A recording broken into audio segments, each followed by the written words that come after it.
Kama unataka fanye kazi hapo ndani, mulipe. Usipotezee muda mtu anakaa hapo miaka na miaka, hana future, umri unaenda. Amen. Na mambo mengine naongea, inawezekana nyie hamna shida nayo, lakini kuna watu wanatufuatilia wapi? Mtandaoni. Ndio naongea nao. Wamekusanya watu kutoka vijijini, wanawatumikisha ndani. Umekuwa Mwarabu mweusi kutumikisha weusi wenzako. Kwa sababu kama uwezi kumlipa, usingemwambia aende. Halafu unasoma historia, Waarabu waliwatesa babu zetu Waarabu. Wakati na wetu na Mwarabu kutoka Kisii, Mwarabu Mkuria, Mwarabu Mkikuyu, Mwarabu Mkalinji, si Mwarabu kabila gani lingine? Mwarabu mnini? Sema tu, hata kama umekaa naye karibu, sema Mkamba. Wali unaogopa ni? Kwani hakuna Wakamba walioleta Wakamba wenzao hapa Nairobi? Hawawapi kazi, hawafanyi nini? Wanawatumikisha tu humo ndani. Halafu namwambia, lakini si anakula. Kwani alikuja hapo kama nguruwe? Ulimleta kama nguruwe ya kufuga?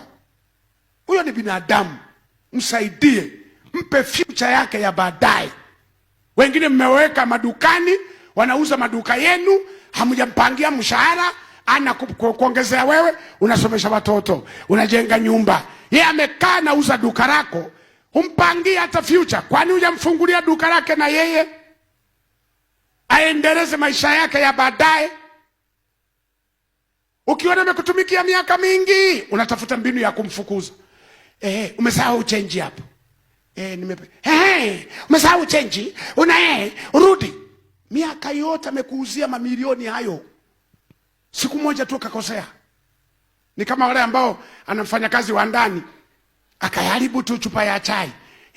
Na kata mshahara wako wote. Wewe acha uwizi. Chupa ya chai shinga. Aliyekwambia vyombo utanunua humo ndani vitakaa mpaka ufe nani? Vyombo vyote ni vya kufanya kazi kwa muda. Unajua sisi wa Afrika hatuna guarantee ya vyombo. Wazungu wanakipa miaka chombo. Hii sofa na kalia miaka 5. Ikifika wanatupa. Hii kitu nitatumia muda huu. Ikifika wanatupa. Sisi mpaka kichaanike kiumize watoto. Kama ni chupa, paka ianze kutokutunza joto. Na penyewe hatutupi, inageuziwa matumizi. Kutoka kuweka chai, inaweka chumvi.